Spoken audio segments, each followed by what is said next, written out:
गोटे जंगल रे विभिन्न प्रकार पक्षी माने बसवास करुथिले। लोक माने जंगल काटी दउथवारु चढ़ई माने भारी चिंतार पड़गले। सबु पक्षी माने एकाठी हेले एवं कहिले, भाई माने आमे समस्ते मिसी किछि गोटे करिबा, नहले आम जंगल तो नष्ट हो जिवो। आमे रहिबा कोउठी, खाइबा कोन, आमे तो बड़ असुविधा रे पड़ि जिबा। चलो भाई माने आमे टिकी नानी पाखक जिबा एवं ता सहित कथा होई किछि गोटे करिबा, नहले आम जंगल पूरा नष्ट हो जिवो। तापरे सब चढ़ई माने मिसी टिकी नानी पाखक गले।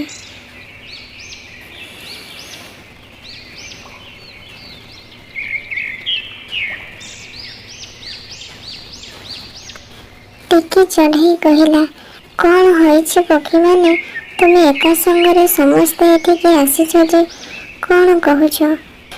चढ़ई माने कहिले, हाँ टिकी नानी, बड़ असुविधा हो गलानी। मनुष्य माने तो पाठ साठ पढ़ी किछि भी बुझी पारिलेनी। सब जंगल काटी सेथिरे कल कारखाना बसाउछन्ते। आमे बंचिबा केमिति सेमाने बुझी पारु नाहंते। जंगल काटिदेले आमे रहिबा कोउठी, आम बसा घर कोउठी तैयारी करिबा, आमे श्वासक्रिया नेबा किपरि, आमे खाइबा कोन, सेथिपई टिकी नानी आम मानंग मनरे भारी चिंता हेलानी। किछि गोटे उपाय चिंता कर, नहले आमे बड़ असुविधा रे पड़ि जिबा। देखुछ टिकी नानी, ए मनुष्य माने निज स्वार्थ पई गछ काटी दुनिया सारा एमिति सब कल कारखाना बसाई सारलेनी। तापरे टिकी चढ़ई कहिला, हाँ रे भाई माने मु केडे बोका जानी पारुनी, आमे समस्ते मिसी किछि गोटे करिबा। तापरे टिकी चढ़ई कहिला, लोक माने तो तांको स्वार्थ पई, घरटिए पई कि चाकरीटिए पई केते कोन आंदोलन करूछन्ते। आमे भी चलो आम आश्रय स्थल पई किछि करिबा।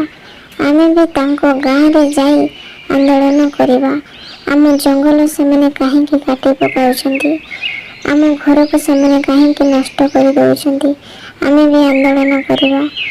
टिकी नानीर मुहरु ए कथा सुनी सब पक्षी माने राजी हेले एवं लोक मानक गाँ भीतर को परिवेश सुरक्षा निमंते आंदोलन करने को चलिले। गाँ को प्रवेश करे चढ़ई माने स्लोगान देवा को लगिले, धरित्री मार डाक निज परिवेश को सुरक्षा रख। गाइबे पक्षीगण सुमधुर गीत, परिवेश रहिले सबुज सुस्थ। केबे हेब नाही आम मंगल, काटी देवा जदि बण जंगल। चलो हातरे हाथ मिसाइबा, गछ लगाई प्रकृति बंचाइबा। जल वायु और प्लास्टिक प्रदूषण परिवेशर दुखर कारण। वृद्ध बालक नर नारी परिवेश सुरक्षा दायित्व सबुरी। चलो करिबा वृक्षरोपण, प्रकृतिर करिबा संरक्षण। प्रकृति आमको देइछि जन्म, ता सुरक्षा करिबा आम प्रथम काम। परिवेश सुरक्षा पाई हो सचेतन, ताहले होइबो जगत कल्याण। परिवेश रहिले स्वच्छ निर्मल, मनुष्य हुए सुस्थ सबल। स्वच्छतार दीप जालिबा, आम चतुर्पार्श्वरे गछ लगाइबा। चढ़ई मानंको मुखरू एही कथा शुणी मनीष माने बुझी पारिले। सत कथा तो भाई माने आमे मनीष होई भी बुझी पारुनु। एही पक्षी माने आमर आखि खोली देइछन्ति।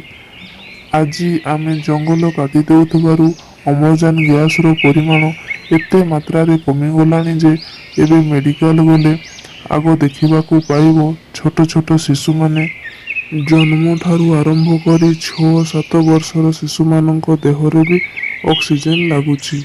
आमे माने देखि भी किछि बुझी पारुनु, निज स्वार्थ पई गछ काटिबारे लागिछु एवं जेते इच्छा कल कारखाना बसाइबारे लागिछु।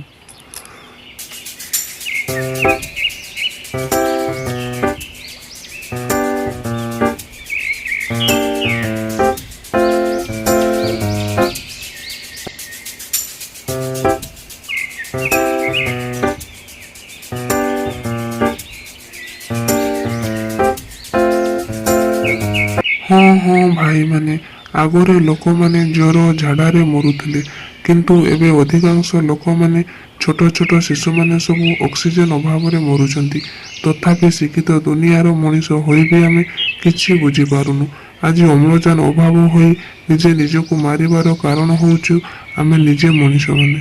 ଦେଖିବ ଭାଇମାନେ, ଆଉ କିଛି ବର୍ଷ ପରେ ଆମ ପାଖରେ ବହୁତ ଟଙ୍କା ଥିବ, ଘର ଥିବ, ଖାଦ୍ୟ ଥିବ, କିନ୍ତୁ ନିଶ୍ୱାସ ନେବା ପାଇଁ ଆମ ପାଖରେ ଅମ୍ଳଜାନ ଗ୍ୟାସ୍ ନଥିବ। ଆମେ ସବୁ ଥାଇ ବି ମରିଯିବା। ଏ ଧରା, ଏ ପୃଥିବୀ ପୁରା ଧ୍ୱଂସ ହୋଇଯିବ। ଭାଇମାନେ, ଆମେ ତ ପାଠ ପଢ଼ି କିଛି ବି ବୁଝିପାରିଲେନି। ଏହି ପକ୍ଷୀମାନେ ଯଦି ଆଜି ଆମର ଆଖି ଖୋଲି ଦେଇଛନ୍ତି, ଚାଲ ଆମେ ଯେତେ ପାରିବା ଗଛ ଲଗାଇବା ଏବଂ ଗଛର ଯତ୍ନ ନେବା। ଗଛ ରହିଲେ ଆମେ ରହିବା, ଗଛ ମରିଲେ ଆମେ ମରିବା। ଏହି କଥା ସମସ୍ତଙ୍କୁ ବୁଝାଇବା।